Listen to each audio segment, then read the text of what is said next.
Hello, everyone. Welcome to another episode of the Lifetime Legacy Lawyer podcast. I'm your co-host, Thomas Vick, joined by my co-host, Seth Wilson. Seth, how's it going today? Thomas, I'm doing great. I'm kind of excited and sad all at the same time because we're finishing up a month, and the month happens to be sort of the last month of summer going into the fall. So it's both sad from that standpoint, but also exciting to kind of get back into the next season of 2025. The end of the month is always a great time to sit down and look at how things transpired and go through and make adjustments, especially as we kind of look at this next couple of quarters for 2025. How about you? Yeah, as far as kind of the workflow seasonally of my law office, it seems like there can be a little bit of a lull in the summertime months, but around the back to school time frame, it starts to pick up a little bit, and then it seems like it's a sprint to the finish from October to into December. So that's what I'm gearing up for and looking forward to it. Yeah, it is kind of the end of summer, but it's also the end of a month, which is the topic that we wanted to discuss today.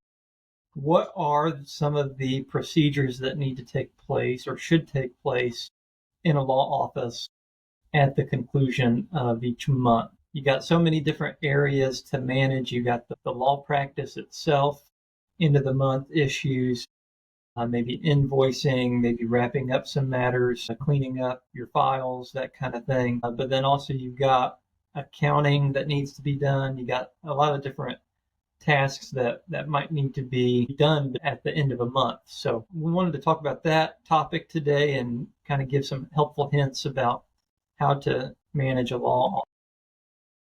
Yeah, and right on cue, we get that notification. Do the final reconciliation. So yeah, I think the big picture is kind of taking stock of those items that really need to be handled on a monthly basis. And the first one that kind of jumps probably to mind in that we've done this as just good financial management habit is balancing your bank statements and the rhythm or cadence that those bank statements appear either in your mailbox or your email inbox are helpful tools to say, okay, this is coming in and I really do need to make sure that I'm taking the time to go through those bank statements if you're doing it yourself. And so I think really that's tying back into some of the discussions we've had before with the checklists and using your calendar as a time management tool.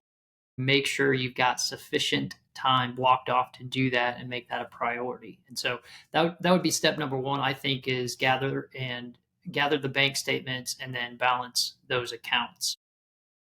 Yeah, it's so important to know exactly where you stand from a financial point of view. You know, how healthy is your business or how unhealthy is your business? And you're not going to know those answers until you've done your books, until you've gone through the transactions, all of the deposits that you've had during the course of the month, and then also all of the disbursements that you've made over the course of the month, and so that you've got an accurate viewpoint of your profit and loss for that month, but also for the entire year. That's important so that you know what kind of estimated taxes you need to be paying on a quarterly basis.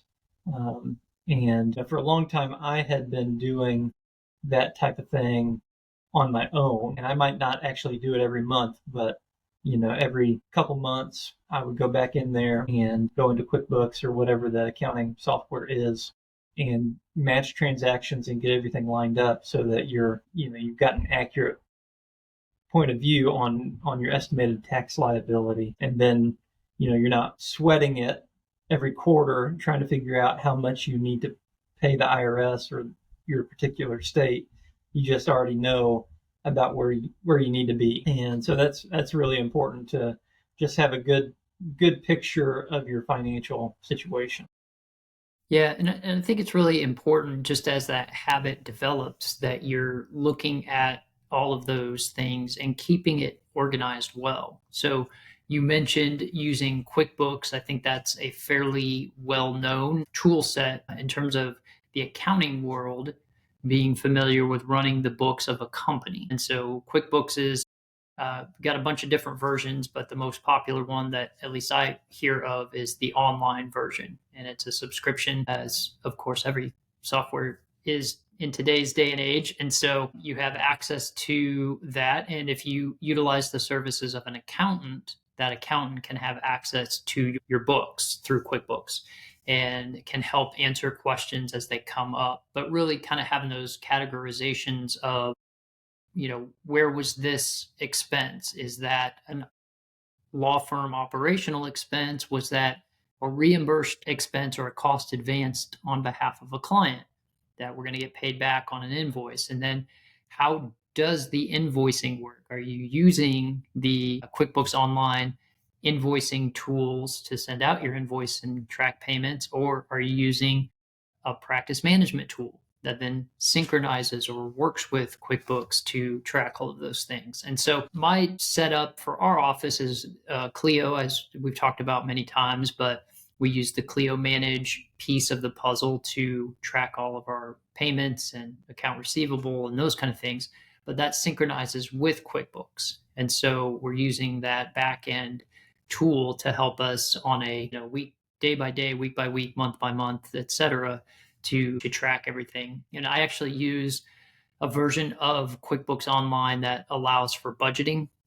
And so I can use my online tool and all the data that we've accumulated over the years to help craft out our annual budget and then manage the finances toward that budget on a monthly basis. And so for us, categorizing those transactions, keeping that very current is a responsibility of one of my team members at the office, who does a great job of keeping all of that up to date. And I'm looking at the reports from that on a routine basis, usually weekly, just to make sure that we're touching base there. And then obviously on a monthly basis, we're going through and balancing everything to the penny to make sure that we're on top of all of that and aren't creating a larger mess because I didn't get it done in month one and now I have 2 months to do, and it's going to take twice or 3 times as long because, that primacy and recency kind of thing. It's easier to find something that I may have misplaced a month ago than 2 months ago, 3 months ago, something like that. That's exactly right. That's exactly right. And it should be a monthly thing. Whenever you get your account statements from your bank, that's when you should do it. Kind of get everything lined up. You talked about QuickBooks Online, which is a program that I've used in the past. I recently switched over to Clio Accounting, and I like it for a lot of different reasons. But one big reason why I like it is that it can identify what was the client advance cost for a particular matter, and it can match it up to the matter. So, if I have, recorded a deed for somebody and it costs $35, I'll put that into the matter in Clio. And then through Clio Accounting, the accounting program will actually match that $35 transaction to that particular client's matter because it was on that particular date. And so that's really helpful because it ties everything together. And that was one advantage that I thought Clio Accounting had over QuickBooks because in QuickBooks, it doesn't necessarily have that tie-in with the matter. So, it kind of saves one extra step, one extra question that an accountant might have. What was this $35 owes for this matter? You've got that already built within Clio, and I think that's pretty neat from an accounting standpoint and from just keeping your records clean. So I wanted to tell people about that, and that was the reason why I switched over to Clio.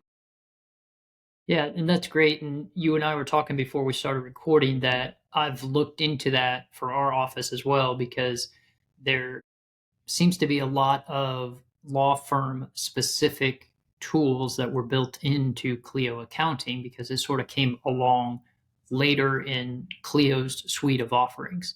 And so it's built for lawyers, whereas QuickBooks is built for any kind of business. And so it's infinitely flexible, but that's both its strength and its weakness because unless you know how to flex it to what you want it to be, then you may have way more capability than you need, or you just, the things that you do need to get out of it are it's overkill for what you have. And so I think Clio Accounting is trying to step in and fill the gap there. And as we were discussing, it's not quite there for everything that you may need to do that you can do currently in QuickBooks Online, for example. And so, every couple months we kick the tires on it too and kind of see if it's ready for servicing our law firm and if that makes sense. And so I'm glad you're able to do that and kind of report back as we go how that's working for the office. Yeah, yeah, I've been pretty pleased with it so far. So accounting, I think, is one thing that the owner of a law firm needs to be thinking about and doing at the end of each month. At the end of each month, you also might be thinking about, well, do I need to take kind of a survey of where my practice is? What matters have I dealt with in the previous month? What is coming up? So you can kind of take a big picture view. In my practice, I kind of do that on a weekly basis more so than a monthly basis. But then also, you can be kind of looking at reports that are generated in your law practice management program. Maybe you're looking at how many matters came in and how many matters closed, or what are some reports and things like that you want to take a look at the end of each month. Yeah, one thing we do is, and we do this on a routine basis. So we'll have a team meeting with all staff, typically weekly. Sometimes we aren't able to do that just due to court schedules and those kind of things. But the month period seems to be really good to look at. Let's, kind of start at the front end of the life cycle where we're managing consults that we may have had. And if we're trying to figure out of those consults, how many actually retained or hired us to do work. So we track that conversion rate based on, how many folks are we meeting with, and then how many of those folks are hiring and or not, and looking at maybe why. And a lot of times, the answer to the question is, well, we were able to help them in the initial consult. There wasn't really anything to do. They may have some cost concerns. The options are doing this, but maybe that's cost prohibitive at this time. There's a number of different reasons that we'll track across that, but it's always a good way to look at it and make sure that if we're consistently hearing the same thing from the clients, there's some evidence or documentation that we can take from that and go, do we need to change something? Because maybe they came to see us after visiting another law firm, or they didn't come back because they went and visited somebody else who was able to provide the services for a different price point, for example. And maybe that's something we need to consider or look into. And so those are just little helpful markers as you're walking through the year of what is your conversion rate from the consults that you've had to actually those folks who hire you. Yeah, and a lot of programs, for instance, Lawmatics, what I use, Clio Grow programs, those CRM programs, they have that built in. And so you can take a look at that. And I like how you can get granular with it. Maybe it's estate planning, you're doing really well, you got a high percentage of clients that are retaining, but maybe for your estate administration or business planning, you don't have as high a rate. Well, it allows you to kind of take an analysis, take an inventory, if you will, of your approach to those consultations and see if you need to change it up a little bit. So yeah, I think that's a great thing to look at the end of each month. Yeah.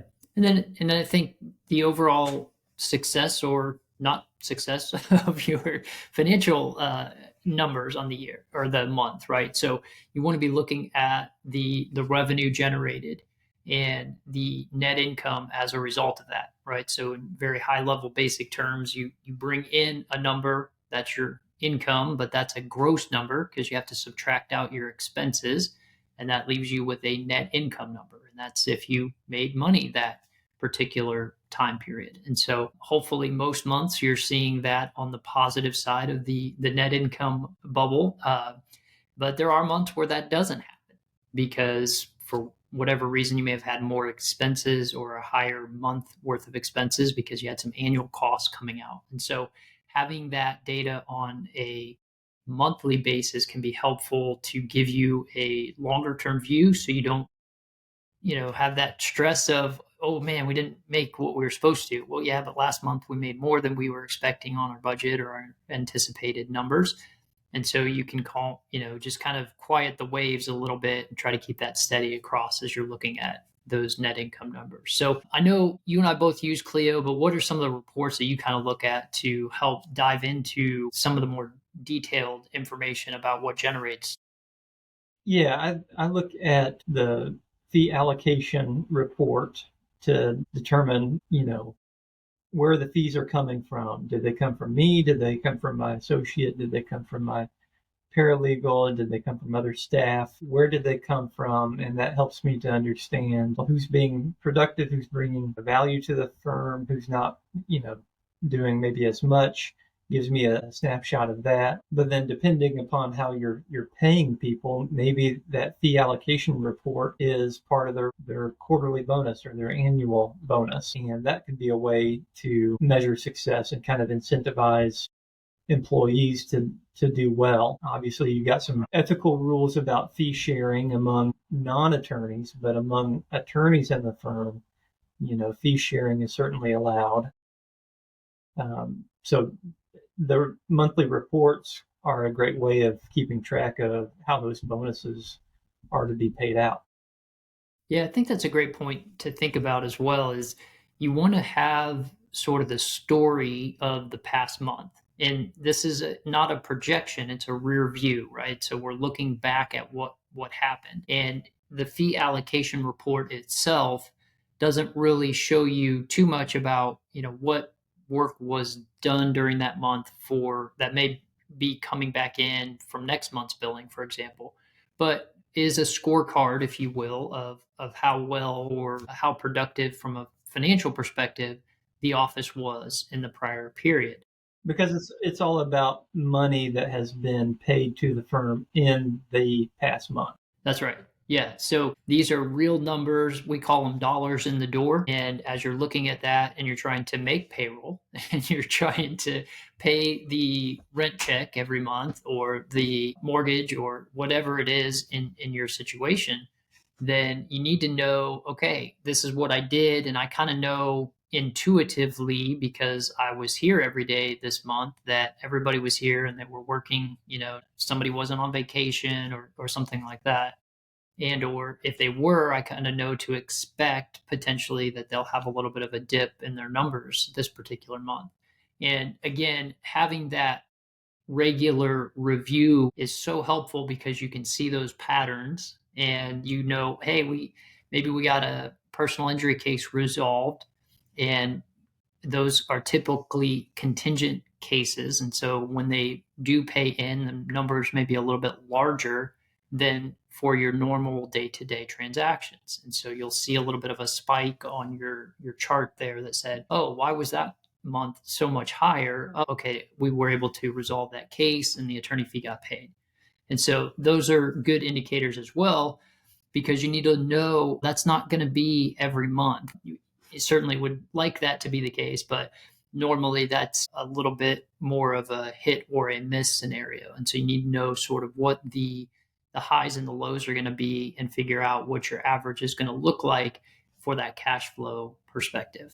Yeah, I think that's great. And another thing to review is whether you've made your monthly goal, right? Just from a personal attorney standpoint, have you've set it a monthly goal, you've set a yearly annual revenue type goal. Have you met that goal in the month prior? And if you haven't, well, what happened that, failed, so to speak, or what didn't quite go right? How are you may not be on track for that month, but are you on track for the year? And do you need to do something different to kind of get back on track for your yearly goal? So that's another thing to be thinking about at the end of the year. A lot of different things that you can be thinking about at the end of the month. Yeah, no, that's so important too, because I think there's two sides to that coin. One is if you didn't have the month that you were expecting to have for whatever reason, in the law practice, you will have scenarios that don't go exactly how you thought they were going to go. You're going to have times when clients don't necessarily agree with what you're suggesting that they do, and you had something you thought was going to result in a larger engagement that all of a sudden disappeared, and now you're not going to get any of it. And so you can't get too high and too low in terms of the emotional roller coaster that comes along with that, because you're going to have to recognize. And I think starting out, that's a lot harder because you haven't had that experience of, well, I lost this time, but next time maybe I'll get the win in those big picture terms, right? So there's an important understanding to have those goals set out so that when you hit those goals, you get that confidence boost. And when you miss the goals, okay, but I hit it in the last 3 months, or reassign what that looks like to be more realistic. If I'm only having, again, this is why it's so important, I think, to track the number of consults and those kind of things that you're having, because those are sort of those lead indicators of, if I'm doing this level of consult work, that could actually generate this level of real client work. But I can't have one without the other, because I'm not going to have necessarily 100% retention rate. And that would be a great goal, but that may not be realistic because there's so many different factors that come into people hiring lawyers. So I think there's an important balance to achieve there, and it's going to always change on you because you may not hit that goal in a particular month, but as you get more time, and again, looking back and keeping track of those numbers and going, okay, I did okay last month, and I'll get there next month. July's a little bit different because vacations or whatever, and August is a new month, and that's the excitement of turning the calendar over, in a figurative sense or a literal sense if you use a paper calendar, I suppose. Yeah, absolutely, absolutely. Lots of good stuff there about accounting and goal setting and um, keeping track of matters and reports and fee allocations and things like that. So lots to be looking at the end of the month. Speaking about meeting your monthly goal or not meeting it, it goes both ways. If you met it, say in July, maybe you greatly exceeded it. The downside is August 1st, you're starting at zero. And then on the other hand, if you didn't reach your goal in the month of July, well, maybe, next month you're starting over and you got another chance at it. It kind of reminds me of these NFL football teams, coaches and players. They play, a game on Sunday, and then on Monday morning, that was last week. We're on to the next game. We enjoyed this one for 24 hours. We're on to the next game, getting ready for that. And so that's kind of the attitude of a law firm as well. You just got to keep going after the next goal, the next thing that you need to accomplish.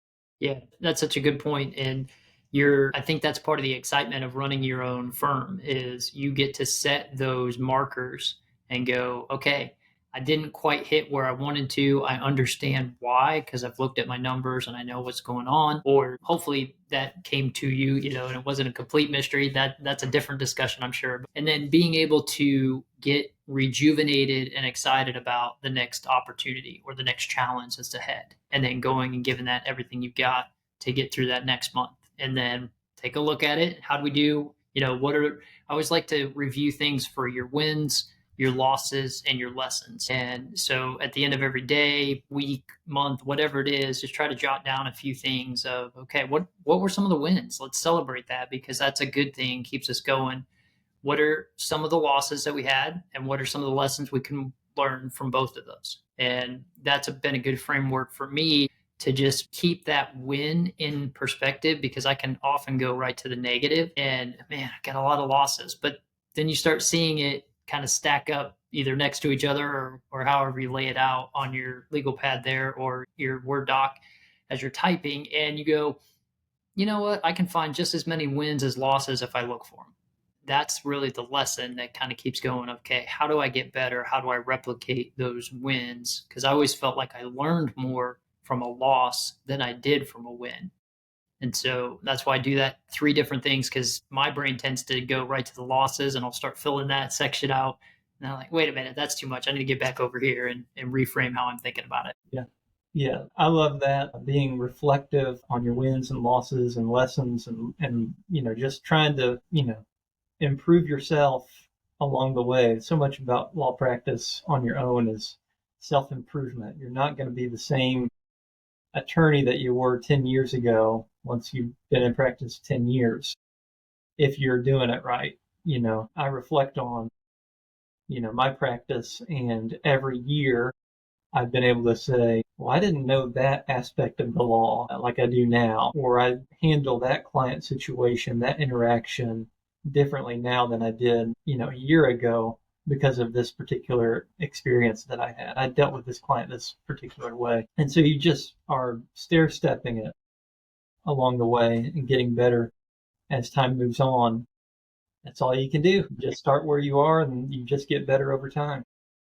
Yeah, and it's so fun to see that growth, right? So you and I have been friends for a long time, and we've been able to both challenge each other to get better, encourage through those times when you're not sure what's going to happen as a result of whatever situation's there. And it's just a constant a game in a sense of, okay, I want to get better. I want to be better at serving my clients and providing the legal services that I have.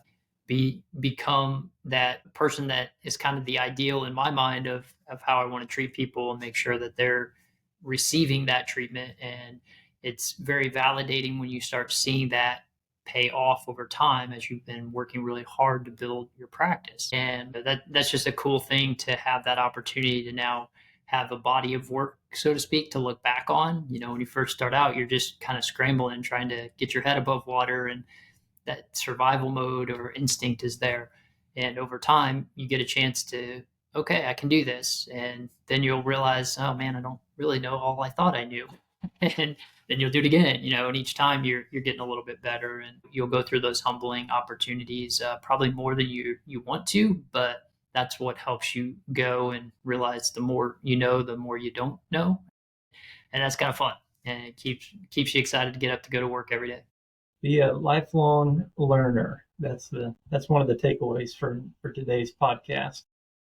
I think that'll do it for this episode of the Lifetime Legacy Lawyer podcast. We encourage everybody to subscribe to the YouTube channel, like this video, tell your attorney friends about it.